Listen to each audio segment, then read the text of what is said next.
नमस्कार, झारखंड समाचार में आप सबका स्वागत है। आइए जानते हैं सुबह से लेकर शाम तक की तमाम बड़ी खबरों को। इससे पहले चैनल को सब्सक्राइब नहीं किया है तो प्लीज चैनल को सब्सक्राइब कर बेल आइकन को प्रेस कर दीजिए ताकि खबरों का अपडेट आपको मिलता रहे।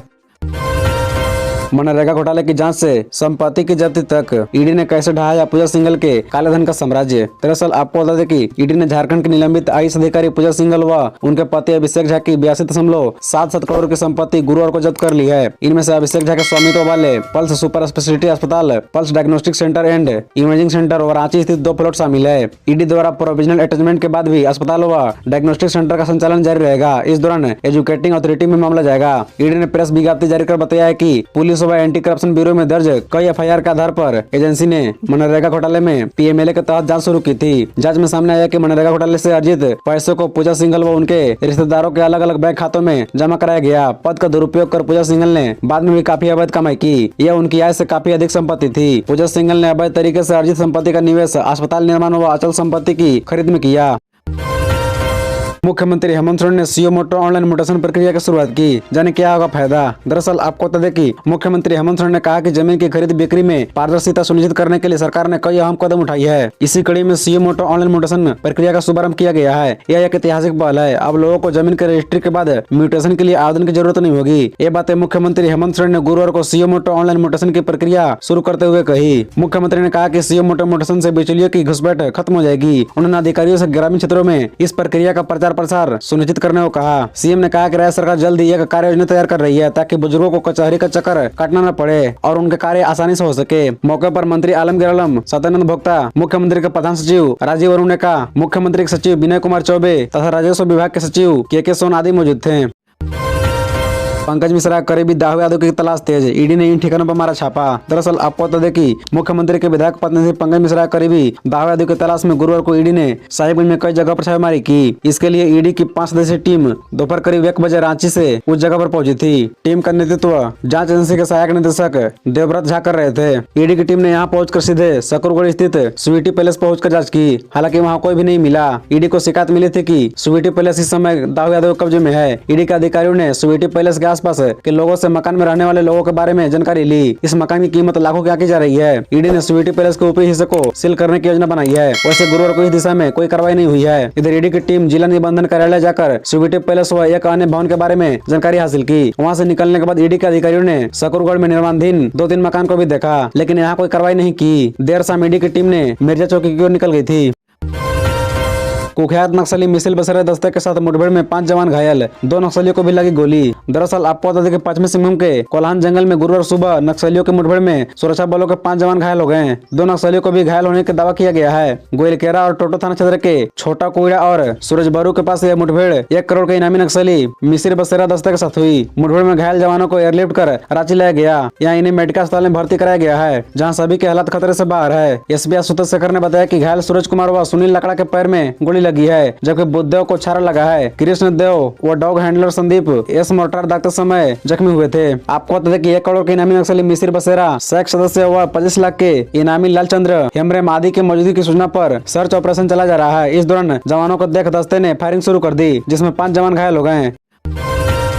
झारखंड के पलामू पुलिस को मिली बड़ी सफलता, सब जोनल कमांडर नारायण यादव गिरफ्तार। दरअसल आपको बता दें कि झारखंड के पलामू में पुलिस को बड़ी सफलता हाथ लगी है। दरअसल टॉप नक्सली में शुमार भाकपा माओवादी के सब जोनल कमांडर नारायण यादव को गिरफ्तार कर लिया गया है। पुलिस उन्हें लंबे समय से तलाश कर रही थी। इसके लिए पुलिस लगातार कई इलाकों में छापेमारी कर रही थी। आपको बता दें कि झारखंड और बिहार में उन्होंने कई नक्सली हमले को अंजाम दिया है। पुलिस अब आगे की कार्रवाई में जुट गई है। बता दें कि गुप्त सूचना के आधार पर थाना प्रभारी शेखर कुमार के नेतृत्व में छतरपुर पुलिस ने बुधवार को कुख्यात माओवादी नक्सली नारायण यादव को कालापहाड़ स्थित गोरिया जंगल से गिरफ्तार कर जेल भेज दिया गया है, जो थाना क्षेत्र के लावादा का निवासी है। इसके पास से पुलिस ने धमकी देकर लेवी वसूलने के उपयोग में लाए जाने वाला मोबाइल फोन को भी बरामद किया है। बताया गया कि पूर्व कांडों में जमानत पर रिहा होने के बाद नारायण यादव अपने नक्सली होने के पुराने प्रभाव को धौन जमाता था। वह जंगल में रहकर फोन से धमकी देकर रिश्तेदारों के माध्यम से लेवी वसूल कर उनके बैंक खातों में पैसे जमा कराता था।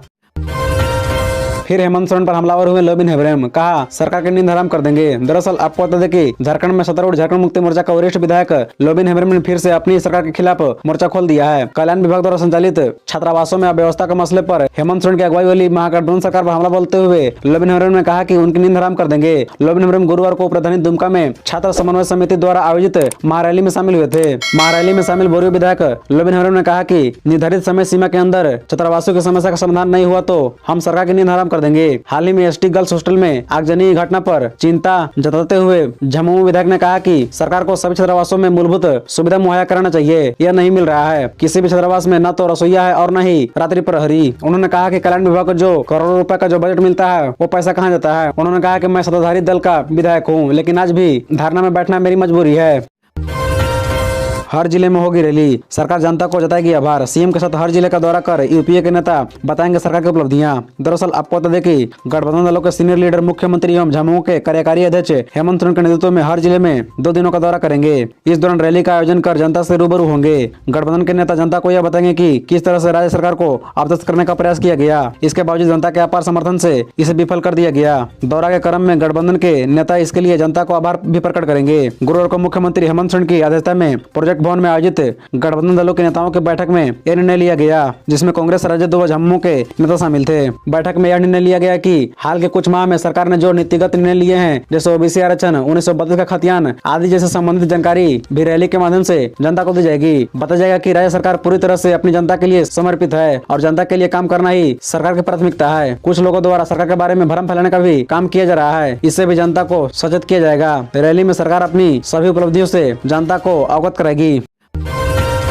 पति के झगड़े के दौरान महिला पत्रकार ने खुद को मारी गोली, 4 माह की गर्भवती। दरअसल आपको बता दें कि रांची के राजू थाना क्षेत्र के कटहल मोड़ के नोवा नगर में महिला पत्रकार 31 वर्षीय संध्या रानी ने गुरुवार को खुद को गोली मार ली। उसकी गोली छाती में लगी है और वह 4 माह की गर्भवती भी है। उसे गंभीर हालत में रिम्स लाया गया, जहाँ चिकित्सकों ने गोली निकाल दी है। हालांकि उसकी स्थिति गंभीर है। लेकिन संध्या ने पुलिस को दिए बयान में बताया कि उसने ससुर के लाइसेंसी रिवॉल्वर से खुद को गोली मारी है। घटनास्थल पर पहुंचे थाना प्रभारी ने जांच कराई तो 4 हथियार के साथ 2 दर्जन से अधिक गोलियां मिली है। इसमें 2 पिस्तौल, 1 राइफल व 1 एयर गन शामिल है। हालांकि पुलिस को पिस्तौल का ही लाइसेंस मिला है। घटना के बाद एफएसएल टीम मौके पर पहुंची और कई सामान जांच के लिए अपने साथ ले गए। बताया गया कि 6 माह पहले विवाद हुआ है, तभी से पति जयंत सिंह से विवाद चल रहा था। पति के शराब पीने की वजह से संध्या व जयंत के बीच झगड़ा हुआ करता था। गुरुवार को भी विवाद हुआ। उसके बाद संध्या ने रिवॉल्वर से 3 राउंड फायरिंग कर दी। उसमें 1 गोली उसकी छाती पर जा लगी।